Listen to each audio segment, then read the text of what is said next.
आज मी तुम्हाला वांग्याच्या फोडीचं कालवण बनवून दाखवणार आहे। त्यासाठी बघा कढई गरम करत ठेवलेली आहे। त्यामध्ये थोडंसं तेल काढून घेऊया आणि गरम होऊन देऊया। तेल गरम झालेलं आहे। छोटा 1 चमचा मोहरी एकदम बारीक आहे। छोटा 1 चमचा जिरं, थोडीशी टाकायची हिंग पावडर, कढीपत्ता, एक मीडियम आकाराचा कांदा एकदम बारीक कापून घेतलेला आहे। कालवणाला काय करायचं, कधी पण बारीक कांदा टाकायचा म्हणजे कालवण मिळून येतं। कांदा भाजून घेऊया। कांदा हलकासा भाजलेला आहे। त्याच्यामध्ये सुक्कं खोबरं, आलं, लसूण, कोथिंबीर कुटून घेतलेली आहे। एकदम थोडासा तुकडा घेतला सुक्या खोबऱ्याचा। 7 ते 8 लसणाच्या पाकळ्या, अर्धा इंच आलं आणि थोडीशी कोथिंबीर असं खलबत्त्यामध्ये मी कुटलेलं आहे। मिक्सरला जरी बारीक केलं तरी पण चालू शकतं।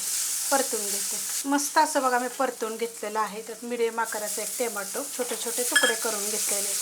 खूप जणांचे असे कमेंट असतात, सुक्कं खोबरं किती वापरतं बघा, एवढा तुकडा, ह्याच्यापेक्षा जास्त नाही, एवढाच वापरायचा। आम्हाला सवय आहे, सातारा भागाला काय होतं, सुक्कं खोबरं लसूण कुटून टाकतं पहिल्यापासून, तर ते आम्हाला सवय झालेली, त्याशिवाय आम्हाला आवडतच नाही। आता हे चांगलं परतून घेते। मस्त असं परतून घेतलेलं आहे। त्याच्यामध्ये टाकायची थोडीशी हळद, हलवून घेते। 1.5 चमचा कांदा लसूण मसाला, तिखटाप्रमाणे तुम्ही जो आवडतो तो वापरू शकता, चवीप्रमाणे मीठ। आता हे पण मी चांगलं परतून घेते। मस्त असं बघा मी परतून घेतलेलं आहे। गॅस आहे मीडियम। ह्याच्यामध्ये मी 2 ते 2.5 चमचे शेंगदाण्याचं कूट टाकणार आहे, भाजून कुटून घेतलेलं आहे। मिक्स करून घेते। मस्त असं मिक्स केलेलं आहे। शेंगदाण्याचं कूट थोडंसं मोठं मोठंच कुटलेलं आहे, एकदम बारीक जरी कुटलं तरी चालेल। त्याच्यामध्ये आता आपल्याला टाकायचे तो वांग्याच्या फोडी करून घेतलेल्या आहेत। 300 ग्रॅम वांगे आहेत, ह्यात परतून घ्यायचे। मस्त असं परतून घेतलेलं आहे। त्याच्यामध्ये 1 ग्लास कोमट पाणी टाकणार आहे।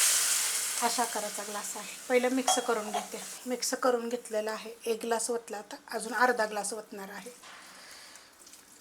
अशा आकाराचा ग्लास आहे, अर्धा ग्लास ओतलेला आहे। एकूण 1.5 ग्लास ओतलेला आहे। 4 ते 5 लोकांना पुष्कळ होतं। कधी कधी काय असतं माहिती आहे का, कुणाला जास्त कालवण लागतं, कुणाला कमी लागतं। भाकरी असेल तर त्याला जरा जास्तच कालवण लागतं, तर त्याप्रमाणे कमी जास्त तुम्ही वाढवू शकता।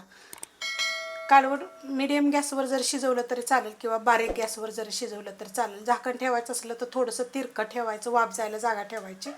मी बारीक गॅसवर शिजवून देणार आहे, कारण हा मोठ्या बर्नेलचा आहे। बारीक गॅसवर बघा मी शिजत ठेवलं होतं, एक 10 ते 12 मिनिटांमध्ये शिजतं, जास्त काय वेळ लागत नाही। बघा मस्त असं वांगं शिजलेलं आहे आणि खूप चविष्ट लागतं बरं का। एकदा अशा पद्धतीनं तुम्ही झटपट करून बघा। अजून जर पातळ पाहिजे असलं तर तुम्ही पाणी वाढवू शकता, असंच जर पाहिजे असलं तर असंच पण तुम्ही करू शकता। रेसिपी कशी वाटली मला कमेंट करून सांगा। रेसिपी आवडली तर लाईक करा, सबस्क्राईब करा, कमेंट करा आणि शेअर बी करा।